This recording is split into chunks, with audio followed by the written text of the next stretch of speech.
Hello, welcome once again to my channel. My name is Wangeli Modoni. I do hope that the Lord has kept you in good and perfect faith. Well, today we have a very amazing topic because we're going to talk about the Akorino and get to know what are some of the challenges that they face, specifically the Akurino youths. What are some of the challenges they face and how are they able to overcome them? Do watch till the end.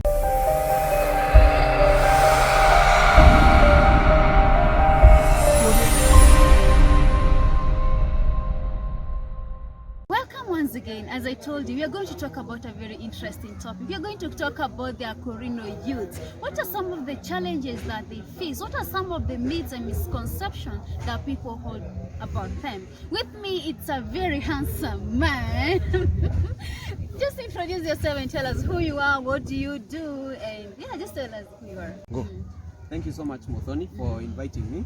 My name is David Harrison. I'm a student and also I'm working for a retail company here in Nairobi and also the current Akorino Students Association Vice Chairman. I come from Nanyuki and that's where I grew up.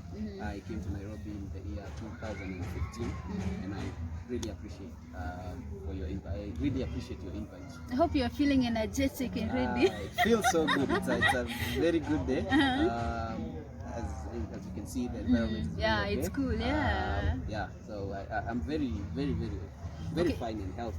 Let's go to the topic of the day. We're going to talk about the Akorino youths. Yes. You know, there are so many misconceptions that people have about the Akorino. I want you to tell us, okay, for you have been brought up as an Akorino, right? Yes. Tell us, as in, how has it been growing up as an Akorino? For me, it's been fine. It's been a bit smooth, apart from a few hitches here and there. You know, as a normal Christian out there, there are people who have so much, so much negativity towards you and what you do and who you are. But for me, having grown up as a Akorino since I was young and up to now, and having been guided and being a bit strongly founded, I think it's been a bit smooth for me. Yes. Wow. So even let me ask you this. Let's just assume you're given an opportunity to redo your life and you choose the path that you want. Do you think you would choose rather not to be a Akorino? I would choose to be a Akorino even in life after this life. Why? As in why? I think in my part, it has, I don't want to put it like we have an edge, but I think for me, how I have grown up, being a Akorino has really helped me in terms of my spirituality and also in my normal life, in my day-to-day life. You know, the Bible also talks about how people should live in this world, in as much as we also talking about going to heaven.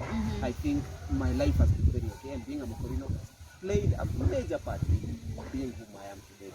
Now, talking about that, do you think that, okay, there are some challenges that youths, we are in the age of being youths. Do you think that there are some challenges that Akorino youths face that maybe there's a Christian who is a youth does not face? Having grown up in this generation we are in today, I think the Akorino youth have been having a bit of a challenge that other Christians might not understand. You know, if you look at the doctrines of the Akorino, our ladies have to put on dresses that are long, and we also have to be presentable everywhere. And there are so many things that are expected of us that we really need to make sure that we are there. So it's a kind of a system that we are in, but in as much as we try our best to keep in line, sometimes there are there are very many attracting factors out here, and especially our friends and our peers who try to pull us willingly or unwillingly to do what we are not to do what is not expected of us. So I think people may see it as a challenge, but the good thing is that because we as a church we try the best we can, and as leaders we try the best we can to make sure that these people have an easy time. So we've come up with speakers, we've come up with programs where we can speak to the Akorino youth and try to understand the modern challenges they are facing, because you see modern problems require modern solutions. So we are still moving on because times are dynamic and things are dynamic. So we're looking at how we can continue empowering them and making sure that the Akorino culture remains for the longest time possible. For the, yeah. Yes. Okay. Do you think that like let's say our parents, your mom and your dad are Akorino, right? Yes. Do you think like they have specific expectations of the way you should be an Akorino man, the way you should be? That I think you think you cannot even be that. That's one of the major challenges that the Akorino youth face today. Because, like I said before, how they grew up is not how we grew up. Yeah. They grew up in an environment that was not very exposed to social media and everything. But how we grew up, we can be able to connect, and there is a new way of living, and change is inevitable. So what they expect of us, if they judge it from how they grew up, it may lead to a lot of frustrations. And I think most of the youths have problems trying to keep in line their parents' expectations with the current world expectations. Because we also have to move with time. We also have to change. Earlier then, how they used to do things, it's not how we do things not the today. way. But in as much as we want to move with the world, we try the best we can to still maintain the spirituality that is in us. I've actually been seeing like there are ladies, actually there are Akurino who have risen up, as in the wameamka now, they are doing amazing stuff. So like there is Pesh, she's doing model, there is Kare, she's doing acting, she's into beauty. Then there is Sami, who's doing art and all that. These are Akurino who are doing something different. But maybe it's something that maybe in the past generation was not there. And I think it's a kudos for them, by the way. Yeah, I think we have a number of us who have done very good things, and they are doing better things and big things that were not there before. Today we have lawyers, we have doctors, and we have a lot of people who have been so much into 1 minute. Yeah, so we have those who are doing so. We have Pesh who is doing modeling, which was a very courageous step. We have Mchoraji who is doing art, and very many others. We have those who have gone into modern music. I think we have now been able to advance and move with the current ways of the world. But in as much as we do that, it has been our aim to always make sure that we maintain the Christianity and the spirituality in us, so that it doesn't lose the meaning. It doesn't, yeah. Yes. Because it's not just about the turban, there's also the connection with God. Yes, there's so much that people don't understand, and I think if I was to explain about it, I'll take a lifetime explaining about it. But there is so much other than what you see us wearing on our head. There is so much that there's so much behind it that has been actually of great help to people. And so it has brought very many, and actually young people today are coming to us and telling us, we want to join you and we want to do stuff with you, because I think the way we're moving right now, we're trying to show those people outside that even here it's cool to be a Akorino, it's cool to be a Christian. You can still do stuff and still be in the gospel.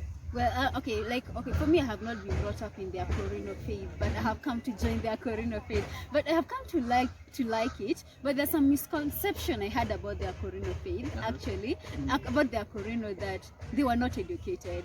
And I came into the Akorino and I found there are people who are really educated. So what do you think about that? There are so many misconceptions going around, and I would say if it's about education, our parents and our grandmas and our grandparents, I would say it's not only the Akorino part of them that do not really get educated, but it's like most of them, even out there. I think with time, people have continued to embrace formal education, which has really taken a better part of the Christianity today. So we are looking at Christianity mixed with modern education and technology, which has really helped.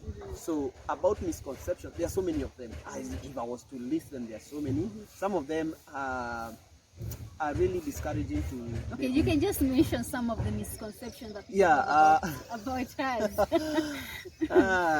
There are those who believe that Akorinos do have a different way of worship, and I need you to get me right. They think like Akorino is a sect. Like we worship a different god. We do creepy things. Hey people, bana, ish. We do creepy things, you know. And when you're out there, they look at you in a very different way.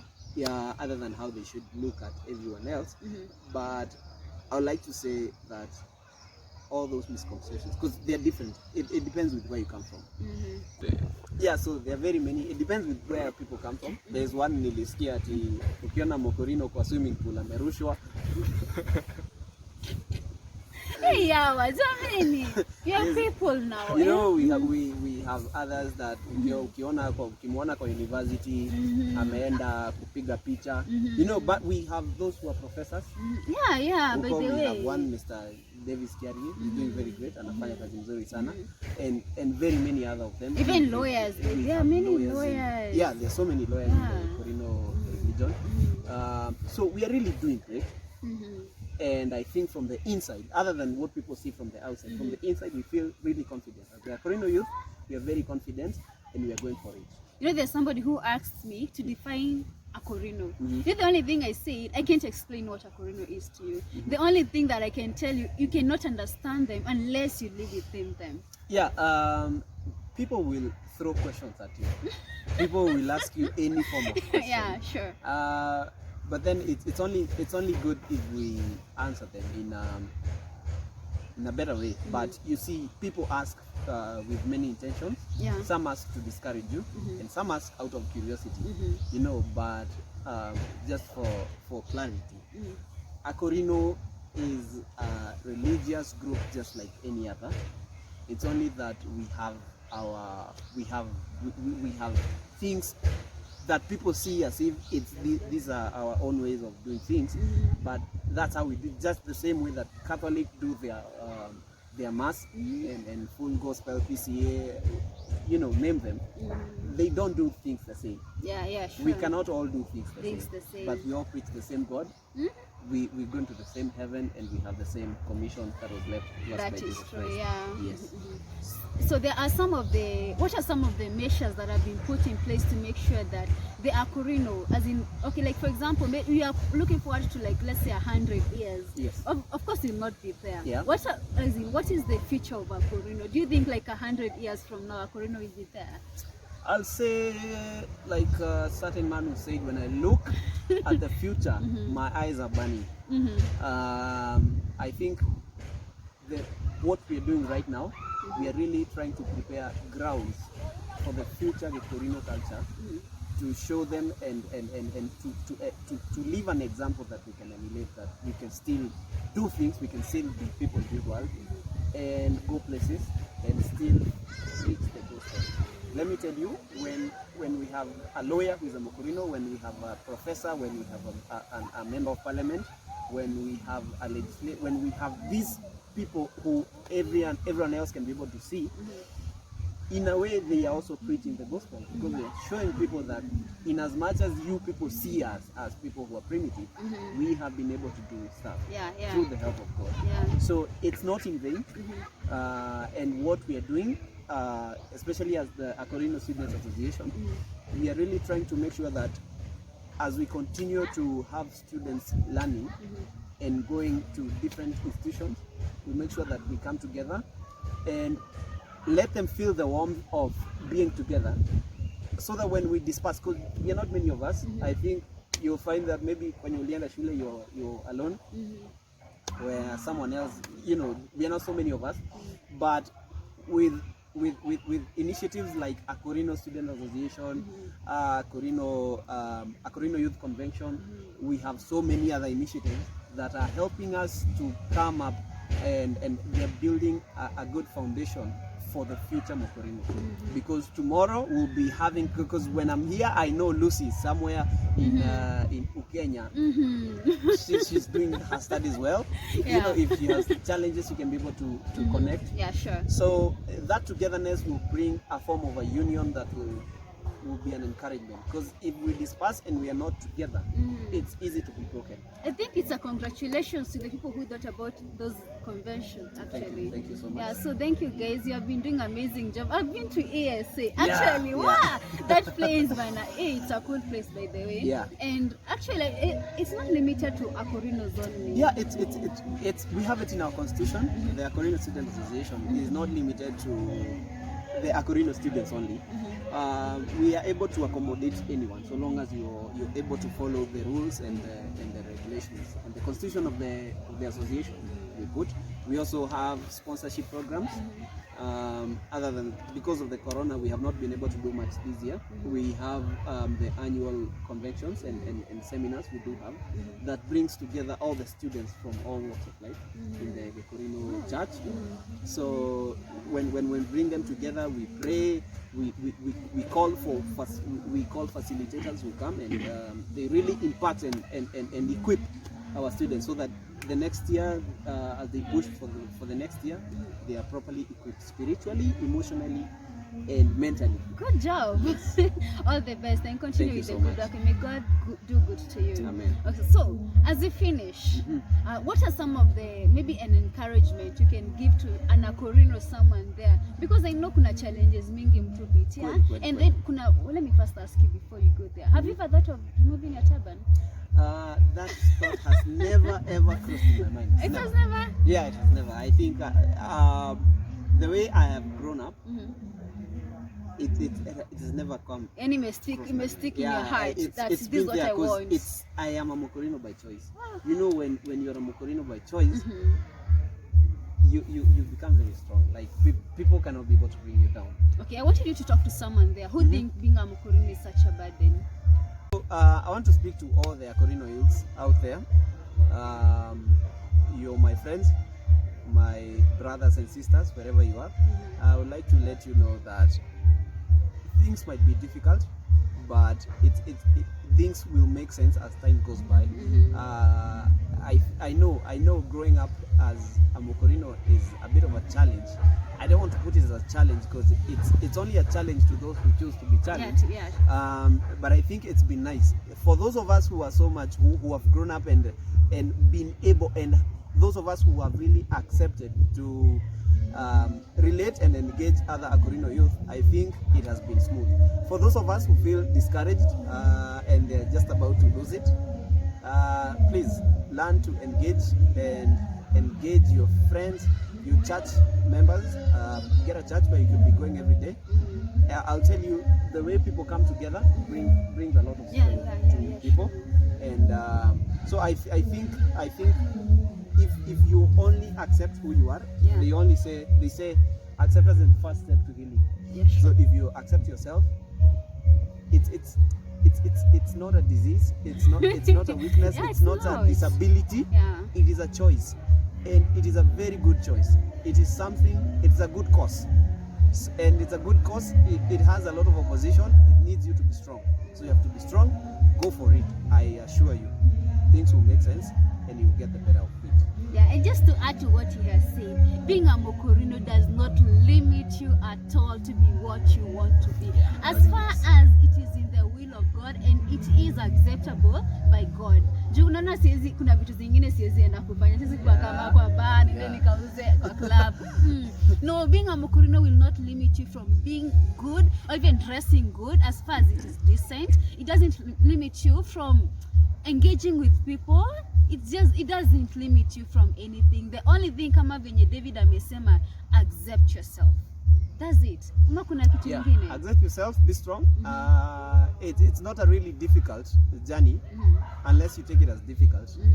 It's been smooth for most of us, and we are really trying the best we can to reach out to you, and you know, with the help of our lady Lucy. She is doing the best she can to reach out to everyone and trying to encourage you. So she is a motivational speaker. So, and always, if you have a problem, if you have something you're fighting and you have something you're struggling with, you can find a person you can speak to, and I'm sure these people are ready to help you. Thank you so much. Oh, David, why don't you give us your details? Like, how can maybe somebody want to reach you? How can they reach you? I'm not so much into social media. I have a Facebook account and an Instagram account. It's just not really active. Oh, dear. But you can reach me through Facebook, David Harrison Gichinga. If you have any inquiry, you're a Akorino student out there, you have a question you need to ask, you have a challenge you're going through, you just talk to me, and then I'll take it up from there, and then we'll see how we can be able to help you. Because, yeah, we're here for you, we're here to help you. So if you may need to reach me, you can reach me through my Facebook page. You can inbox me, Wangalia DMs. So David Harrison Gichinga, reach out, I'll be able to help you. You wanna shout out to someone? Sorry? You wanna shout out to someone? Wow. It was to shout out to people. But first of all, to send a big shout out to my dad. He's Mr. Harrison Karugo. He's in Nanyuki. He's a very great man. He has brought me up with my other 4 brothers. Sammy, I'll start from John Maina, Elijah Mukora, and Sammy Harrison Matenge, and their families, wherever they are, and all my friends, Facebook, everywhere. I have met people in different areas, kanisani, job, and school. I have so many friends. Nawasalimia nyinyi wote, and especially the JPC youth, wherever you are, JPC, anywhere, all the branches and the headquarters in Nairobi, nawasalimia sana. And please make sure you subscribe to Lucy Mudhoni's channel. It's called Lucy Wangedi Mudhoni. Yes. Please make sure you subscribe. And always make sure you watch her videos. They're very, very educative and very resourceful to anyone out there. Thank you so much. That has been it for now. I hope that you have learned something. If you had a misconception about the youth that have been proved wrong, then just forget about it. So that has been it. Thank you so much for joining us. If you have not subscribed, make sure that you subscribe and click the notification bell to get update of every other video that we post. Thank you till next time.